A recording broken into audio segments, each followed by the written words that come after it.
Hallo und schön, dass ihr heute dabei seid. Ich bin Simon und hier soll es um ein Thema gehen, das im Tourismus schon länger für einiges an Frust sorgt.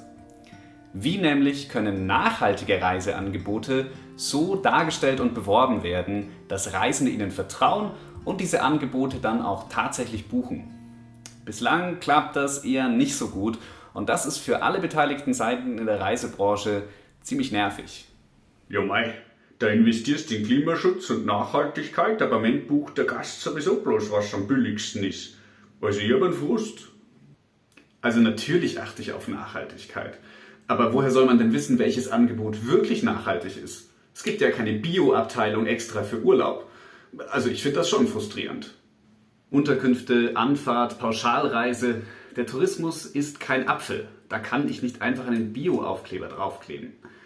Wir als Zertifizierer für nachhaltigen Tourismus haben aber super Kriterienkataloge und Zertifizierungssysteme entwickelt. Nur sehen wir, dass das für die Leistungsträger oft nicht die allerhöchste Priorität hat und ja, das ist dann schon frustrierend. Also für mich klingt da ordentlich Frust durch. Wenn wir doch eigentlich alle mehr Nachhaltigkeit wollen, warum sehen wir dann nicht mehr nachhaltige Reiseangebote und warum gibt es nicht mehr Reisende, die genau solche Angebote auch buchen?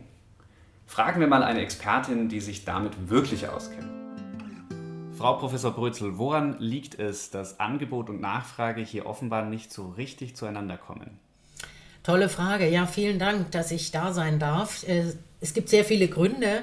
Ein zentrales Problem ist, dass Tourismusangebote insgesamt sehr schwer vergleichbar sind, weil wir ja unterschiedliche Teile haben wie Anreise, Unterkunft, viele unterschiedliche Unterkünfte und es gibt auch nicht eine einheitliche Kennzeichnung für Nachhaltigkeit. Dadurch ist es natürlich schwierig, es darzustellen für Reisende und es gibt viele unterschiedliche Zertifizierungen, also einen großen Mangel an Transparenz. Und Sie haben dazu geforscht? Genau, es gab ein Forschungsprojekt, Eskinat war die Abkürzung, wo wir gemeinsam mit einer Zertifizierungsorganisation, einer Outdoor-Plattform und 2 Hochschulen, ich vertrete hier eine davon, versucht haben herauszufinden, welchen Beitrag zum Beispiel eine digitale Plattform als Vermittler zwischen nachhaltigen Angeboten und Nachfrage leisten könnte. Wie muss ich mir das genau vorstellen?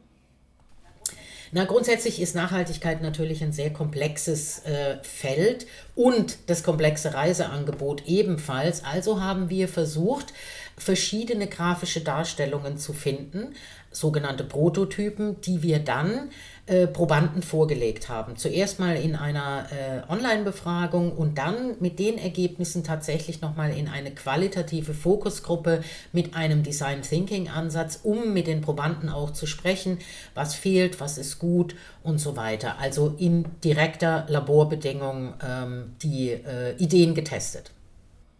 Und was kam dabei dann heraus? Na, grundsätzlich ist die Einstellung aller sehr positiv zur Nachhaltigkeit. Alle wollen eigentlich Informationen und Transparenz und Details und so weiter. Auf welche Weise genau ist die Unterkunft oder die Anreise nachhaltig? Und gerade weil die Nachhaltigkeit sehr komplex ist, geht es auch darum, in eine Detailtiefe zu kommen, was man online ja sehr gut machen kann. Also kleine Schritte in der Umsetzung können hier schon einen richtigen Mehrwert bringen. Aber auch nur, wenn sich eben alle Beteiligten, alle Akteure ganz eng auf gemeinsame Ziele abstimmen und man eben auch gemeinsame Datenstandards hat. Die Informationen müssen ja irgendwo herkommen. Und daher braucht es natürlich Mut, dieses frustbehaftete Thema anzugehen. Und man muss eben auch den Mut haben, als Anbieter deutlich zu zeigen, wo bin ich schon sehr gut und wo habe ich vielleicht noch Bedarf, etwas zu tun. Und es braucht die Akzeptanz der Kunden. Also im Prinzip alle an einen Tisch setzen und auf jeden Fall mal anfangen. Das wäre toll. Im Ergebnisbericht geben wir dazu auch nochmal konkrete Handlungsempfehlungen für alle beteiligten Akteure. Und ich würde mir wünschen, dass es einfach losgeht. Vielen Dank. Also wir stehen in den Startlöchern.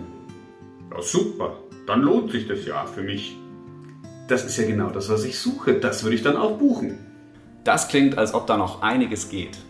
Ich habe mir den Projektbericht schon mal runtergeladen und werde mir gleich mal in Ruhe anschauen, was Online-Plattformen, Destinationsmanagement-Organisationen, touristische Leistungsträger, Zertifizierer, aber auch die Reisenden selbst tun können, um das unkomplizierte Finden und Buchen von nachhaltigen touristischen Angeboten in Zukunft zu verbessern. Den Link zum Projektbericht, den packe ich euch in die Videobeschreibung und dann heißt es wohl einfach mal loslegen. Ich sage Servus und freue mich, dass wir in Zukunft hoffentlich alle nachhaltiger auf Reisen unterwegs sind.